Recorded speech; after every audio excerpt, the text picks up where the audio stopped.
देखें, क्रिकेट में ना कभी कभी एक हार सिर्फ एक मैच का नतीजा नहीं होती। ये एक बहुत बड़े गहरे मसले की तरफ इशारा होती है। और हाल ही में कुछ ऐसा ही हुआ जिसने पाकिस्तान क्रिकेट में एक नई और बहुत संजीदा बहस छेड़ दी है। सवाल अब ये नहीं है कि खिलाड़ी कैसा खेले, सवाल ये है कि क्या हमारा पूरा सिस्टम ही बहरान का शिकार है। अब ये बात एक साबिक पाकिस्तानी फास्ट बॉलर की तरफ से सुनने में थोड़ी अजीब लगती है ना? लेकिन हमारी आज की सारी कहानी यहीं से शुरू होती है। सोचिए, अगर ऑस्ट्रेलिया की टीम वाकई इतनी कमज़ोर थी तो उस टीम के खिलाफ कारकर्दगी से पाकिस्तान क्रिकेट की अपनी असलियत के बारे में क्या पता चलता है। तो कहानी शुरू कहाँ से हुई? हुआ कुछ यूं कि ऑस्ट्रेलिया और श्रीलंका के एक मैच के बाद कुछ साबिक खिलाड़ी एक टीवी शो पर बैठे थे और वहां जो बातें हुईं उसने एक तूफान खड़ा कर दिया। ये सिर्फ एक मैच पर तबसरा नहीं था, बल्कि ये वो चिंगारी थी जिसने एक बहुत बड़ी आग को हवा दी। पैनल ने तो भाई खुलकर बात की। उन्होंने ऑस्ट्रेलिया की टीम का जो तज्जिया किया वो कुछ यूं था। टीम की बॉडी लैंग्वेज बिल्कुल गैर संजीदा थी।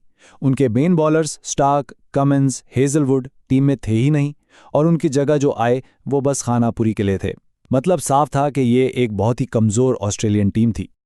और बस यहीं से सारा रुख मुड़ गया पाकिस्तान की तरफ। पैनल ने ये सवाल उठाया कि भाई अगर एक ऐसी टीम जिससे जिम्बाब्वे जैसी टीम भी हरा रही है उससे जीतकर हम खुश हो रहे हैं, तो ये कोई बहुत बड़ी कामयाबी नहीं है, बल्कि ये इस बात की निशानी है कि शायद हमारी अपनी टीम में भी गड़बड़ है। और फिर बात मैदान से निकलकर पहुंची सीधा ऑफ फील्ड सियासत पर। यहां एक ऐसा संगीन इल्जाम सामने आया जिसने पूरी बहस का रुख ही बदल कर रख दिया।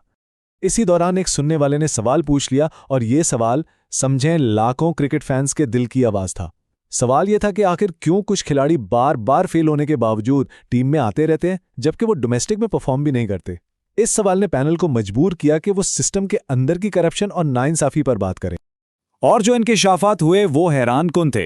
पैनल के मुताबिक कौमी टीम में सिलेक्शन अब सिर्फ मेरिट पर नहीं होती, बल्कि इसमें कोचेस का असर, पीएसएल फ्रेंचाइजीज की पसंद नापसंद, खिलाड़ी का बैकग्राउंड और यहां तक कि कुछ मीडिया वाले भी लॉबिंग करके खिलाड़ी अंदर करवा देते हैं।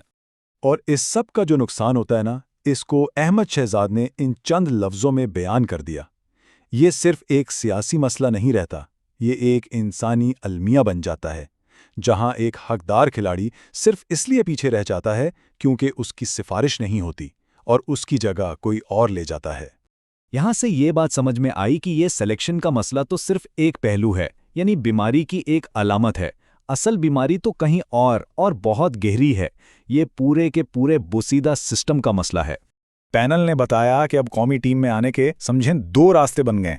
एक है वो पुराना मुश्किल रास्ता जिसमें डोमेस्टिक क्रिकेट की भट्टी में तपना पड़ता है, और दूसरा है नया शॉर्टकट।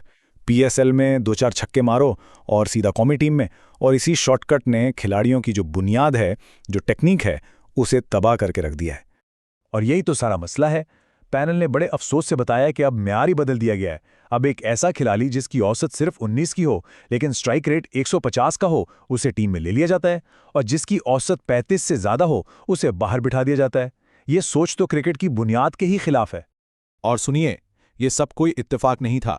पैनल ने तो यहां तक दावा किया कि ये सोच एक खास सोशल मीडिया ग्रुप ने जानबूझकर फैलाई, जो कुछ पीएसएल टीमों से जुड़ा हुआ था, ताकि बस उनके अपने खिलाड़ी टीम में आ सके।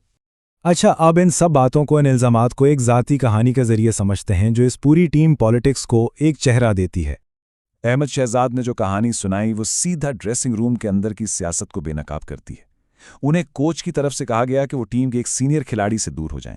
मतलब उन्हें एक नामुमकिन इंतखाब दिया गया था। इस पर शहजाद ने जो जवाब दिया वो उनके उसूलों की अक्कासी करता था। उन्होंने साफ कह दिया कि मैं ये नहीं कर सकता। कल वो कप्तान थे, आज नहीं हैं, तो क्या मैं उन्हें छोड़ दूं? ये वफादारी का एक बड़ा मुजाहिरा था। और इस जवाब के बाद जो उन्हें कहा गया वो एक सीधी सादी धमकी थी, फिर खेल के दिखा दे। ये एक अल्टीमेटम था जिसने उनके करियर का रुख ही मोड़ दिया। ये इस बात का सबूत था कि अगर आप सियासी खेल नहीं खेलेंगे तो आपको इसकी कीमत चुकानी पड़ेगी।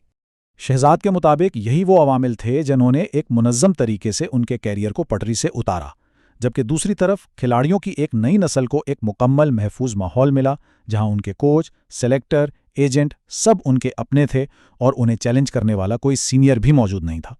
तो सवाल ये है कि इस सारी सियासत की असल कीमत कौन चुका रहा है? पैनल ने वाज़ेह किया कि इस पूरे सिस्टम के जो असरात हैं वो सिर्फ हार जीत से कई ज़्यादा गहरे और नुकसानदेह हैं। साजिद खान की मिसाल ले लें, एक टॉप टेस्ट बॉलर जो 11 साल डोमेस्टिक में परफॉर्म करता रहा, लेकिन उसे कभी किसी ने पीएसएल में मौका ही नहीं दिया। अगर एक centrally contracted test match winner को ये सब कहना पड़ रहा है, तो सोचिए कि सिस्टम में कितनी गहरी खराबियां हैं। तो इस सब का अंजाम क्या है? इसके नताइज बहुत खतरनाक हैं। बेहतरीन डोमेस्टिक परफॉर्मेंस को नज़रअंदाज किया जा रहा है। हकदार खिलाड़ी मुल्क छोड़कर जा रहे हैं। टेस्ट क्रिकेट की कोई कदर नहीं रही, और सबसे बढ़कर फैंस और खुद खिलाड़ियों का इस पूरे सिस्टम पर से एतमाद उठता जा रहा है। और आखिर में यही एक सवाल बचता है, जब एक सिस्टम में खिलाड़ियों को वफादारी की सज़ा और ताल्लुकात का इनाम मिलने लगे, तो वो टीम हकीकी मानों में कैसे जीत सकती है? जब तक इस सिस्टम को ठीक नहीं किया जाता, क्या पाकिस्तान क्रिकेट कभी अपनी पूरी सलाहियत के मुताबिक परफॉर्म कर पाएगी? ये एक बहुत बड़ा सवाल है जिस पर सोचने की ज़रूरत है।